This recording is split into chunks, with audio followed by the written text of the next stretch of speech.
Over the last 20 years, farms have increased herd size, but not necessarily increased the size of the storage.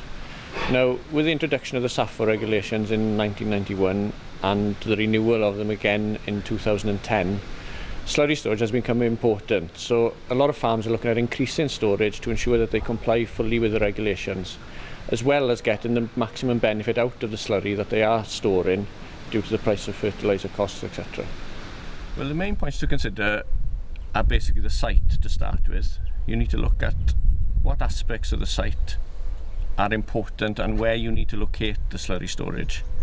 On this particular site here, the farm is built on red sandstone, so they didn't really have an option of an earth bank lagoon or a tin tank, so they looked at a shuttered concrete facility that would be large enough to contain all the slurry produced. Another consideration you need when siting the store is the store's proximity to a watercourse, a well or a drinking source. The store has to be more than 10 metres away from any watercourse, and that includes ditches or any clean drain, or 50 metres away from a drinking source or a well. Well, an important thing, especially with a store like this, is you need to look at the water table. If there's a build-up of water beneath a shuttered concrete slurry store, pressure can get to such a state that they can actually fracture the floor, or even in the worst case, pop the store out of its setting. Well, the main regulation you need to consider on a new slurry store is it has to have 4 months total slurry storage capacity. Now that needs to contain all slurry produced by the stock on the farm, all dirty water produced on the farm, and any parlour and dairy washings that need to go into the facility. Now on top of that, you also need to consider the rainfall that falls onto the surface of the lagoon. Now calculating the annual rainfall figure and just using the winter months volume isn't enough. The Environment Agency, as part of the regulations, insist on using the M5 rainfall figure, which will be the heaviest period of rainfall over a 120-day spell. Now that figure needs to be used as your average figure.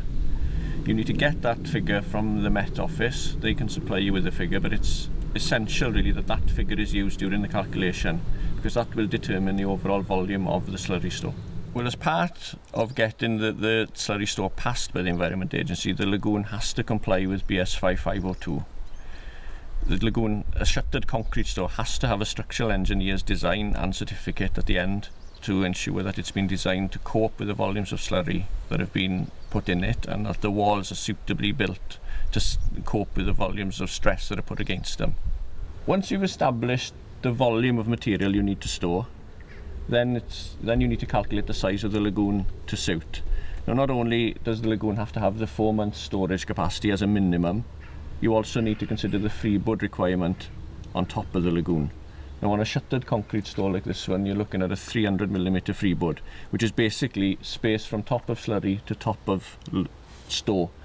It's a free space that acts as a barrier in case of any emergencies. There's enough volume available to collect any surplus material if there is ever an incident on the farm.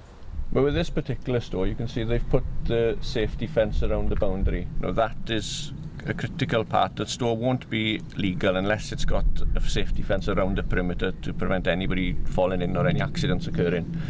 The fence has to have a minimum height of 1.5 metres and has to encompass the whole boundary of the store. The other consideration you need with a slurry store is you will more than likely need planning permission from the local authority. Now, it's far better to discuss the proposal with the local authority on site before you put any plans in, so you can establish their thoughts, and if there are any issues that they may want to address, you know in advance. It saves money in the long run to get the store designed and discussed with all parties prior to starting on site, because the last thing you want is to design a store that's either too small or illegal. Before the farmer needs to think about installing a new slurry store, it's important that he establishes how much clean and dirty water he can separate. An example of this is here. You've got a sleeping policeman that is diverting dirty yard runoff directly to the store. Originally, this dirty yard runoff was flowing onto the clean yard area, and the store was collecting the whole volume. The installation of this sleeping policeman now separates the clean and dirty water, so the clean water can safely go to the stream or watercourse, and the dirty water is collected within the slurry store. This will help reduce the volume of material that actually needs to be contained and reduce the cost of spreading the material, as the volume will be less than if the clean water and dirty water were entering the store. Simple maintenance of gutters, downpipes and drains can reduce dirty water volume significantly. An example of this could be a roof 25 metres long by 10 metres wide, which equates to 250 square metres. Rainwater off this surface can produce up to 125 cubic metres, which is 27,500 gallons of rainfall over the winter period. Currently, that water would have to enter the slurry store and be contained. By fixing the guttering and directing the roof water to a clean water drain, this would save approximately 13 tank loads of dirty water over the winter period, which currently has to be collected and contained within the slurry storage system. Repairs to dripping taps, overflowing water troughs and leaking pipes around dirty areas will reduce water loss and also reduce dirty water volumes needing to be contained. Well, a circular slurry store like the one you can see here, the main advantages of that is it can be built on a site with a high water table, or if you've got drainage issues, because the majority of the store is then above ground. As long as the site is drained properly, it should be able to build a circular slurry store like this at any location with a water table issue. The other main advantage of it is it's got a small surface area, so it doesn't collect as much rainfall as a larger lagoon or shuttered concrete store. Well, the store has been designed to have a 20-year life without maintenance anyway, and will comply with the SAFO regs, but obviously something of that type of store will be very difficult to repair if it is damaged, and they can easily be damaged, so you just need to take a lot of care around the facility really. This particular lagoon had to have a liner installed. The clay content within the soils on this farm wasn't high enough to make the soils impermeable, so the liner had to be employed to ensure that none of the liquid or slurry within the lagoon penetrated the embankments and eventually causing pollution to the subsoils. The main feature of this type of facility are the costings of it. It's quite a cheap system to install, but again, as with the shuttered concrete store and the tin tank, this needs to be fully designed by a structural engineer. The embankments need to be designed by the structural engineer, and he has to sign off the facility before it can be used. Again, as with the other two facilities, this will also need planning permission before work can start on site.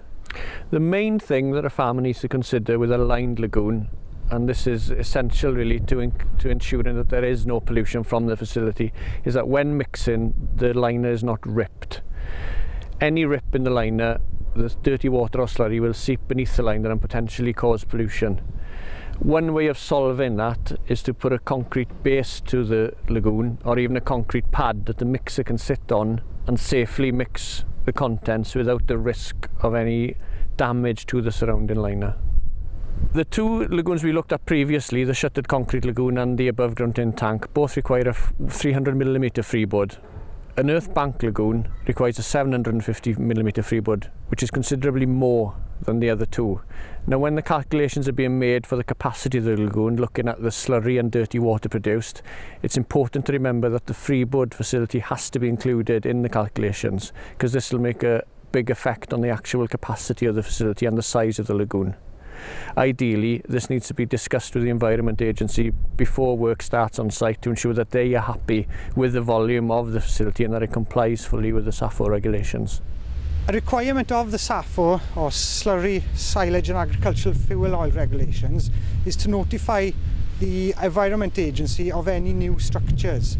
Farmers should notify us within 14 days of bringing any new structure into use. However, we would advise that farmers speak directly with us at the pre-planning stage really, to ensure that these regulations are met. Am fwy o wybodaeth am sut all cyswllt ffermio helpu chi a'ch cynllun arallgyfeirio, cysylltwch ar ganolfan gwasanaeth ar dim 8 456 dim 813.